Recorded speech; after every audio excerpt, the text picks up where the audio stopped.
नमस्कार मित्रों, अश्वनी सेज में आपका स्वागत है। मित्रों, आज चर्चा कल संजय सिंह को सुप्रीम कोर्ट ने जमानत दी। जमानत देते समय सुप्रीम कोर्ट ने 2-3 बिंदुओं के ऊपर जोर दिया, लेकिन उससे ज्यादा महत्वपूर्ण चर्चा का विषय है मुख्तार अंसारी का दफन। मित्रों, मैं 3 घटनाएं आपके सामने प्रस्तुत करता हूं। एक दफन हुए थे APJ कलाम साहब, मुश्किल से 300 लोग थे। यासीन दफन हुए थे, हजारों की भीड़ थी। और अभी 2-3 दिन पूर्व मुख्तार अंसारी को दफन किया गया, लाखों की भीड़। मित्रों, इस भीड़ का मंतव्य क्या था? वो कलाम जिसने देश को एक सम्मान दिया, एक नाम दिया, एक पहचान दी, जो भारत के महामहिम थे, उनके जनाजे में 300 लोग। और मुख्तार अंसारी, जिनके पीछे एक अच्छा खासा लंबा आपराधिक इतिहास है,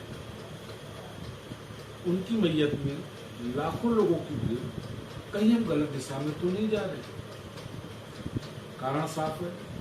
जिस तरीके से मुख्तार के दफनीने के लिए समाजवादी पार्टी टूटकर पहुंची, बसपा ने विरोध किया और मांग की कि उनकी मौत नहीं हत्या हुई है। समाजवादी पार्टी ने एक सवालिया निशान लगाया जेल की व्यवस्था के ऊपर। विपक्ष ने सरकार को टारगेट किया। ये कहीं ना कहीं राजनीति में बढ़ते अपराधीकरण का द्योतक है और ये निंदनीय है। मुख्तार सही थे या गलत है, मैं कोई कमेंट नहीं करना चाहता। जग जाहिर है, उनके ऊपर एक लंबे चौड़े मुकदमों की फेहरिस्त थी, कुछ में वो सजा भी पाए थे। जैसा कि उत्तर प्रदेश के एक सिपाही ने लिखा, वो गरीबों के मसीहाती हो सकता है, उन्होंने गरीबों की मदद की हो। मैं इस पर भी कोई टिप्पणी टीका नहीं करना चाहता, because it variates man to man. कोई उनसे किस रूप में मिला, कैसे मिला। लेकिन मित्रों, एक बात तो शाश्वत है कि मुख्तार का आपराधिक इतिहास था, वो अपराधी थे। पर अपराधी का ऐसा महिमा मंडन ये सभ्य समाज में नहीं होना चाहिए। इसलिए नहीं क्यों मुस्लिम थे, इसलिए नहीं क्यों किस जात किस धर्म के थे, इसलिए कि अपराध अपराध है।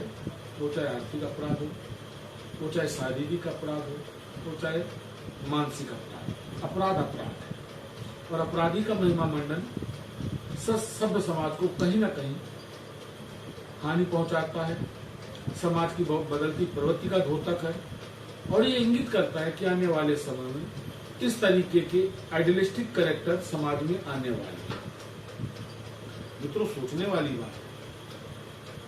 अगर हम कलाम साहब से इस दफीने का कंपैरिजन करें तो शर्म आती है कि विभूति थे APJ कलाम। अगर भारत के राष्ट्रपति पद को हम दरकिनारा कर बात करते हैं तो विद्वता की प्रतिमूर्ति थे, एक व्यक्तित्व थे, भारत के राष्ट्रपति तो थे। और उनके लिए पब्लिक का ये रिस्पांस, कहीं कोई मूवमेंट नहीं हुआ, कहीं पब्लिक शोक सभाएं नहीं हुई। और एक अपराधी के दफनीने के लिए इतनी बड़ी भीड़, एक अपराधी के लिए विपक्ष का इस तरीके से सरकार पे आरोप। निसंदेह अगर कस्टडी में मौत होती है तो ये मांग तो जायज है कि इसकी जुडिशियल मजिस्ट्रेटियल जांच की जाए, लेकिन इस तरीके से डायरेक्ट सरकार को कटघरे में लाना, जेल प्रशासन को कटघरे में लाना, वो भी वो लोग कटघरे में ला रहे हैं जिन्होंने अपने शासनकाल में मुख्तार को इतनी छूट दी थी। मैं उत्तर प्रदेश पुलिस के एक रिटायर्ड DSP शैलेंद्र सिंह के इंटरव्यू को यहाँ कोट करना चाहूंगा, जिन्होंने पहली बार मुख्तार के पास LNG रिकवर होने की बात कही कि उन पर इतना दबाव तत्कालीन सपा सरकार, मुलायम सिंह सरकार ने बनाया कि अल्टीमेटली उनको रिजाइन करना। क्या ये उचित था? क्या ये जांच का और ये कार्रवाई का विषय नहीं है कि वो क्या कारण थे कि तत्कालीन सरकार ने, खास करके मुलायम सिंह ने, एक PCS अधिकारी के ऊपर इतना दबाव बनाया?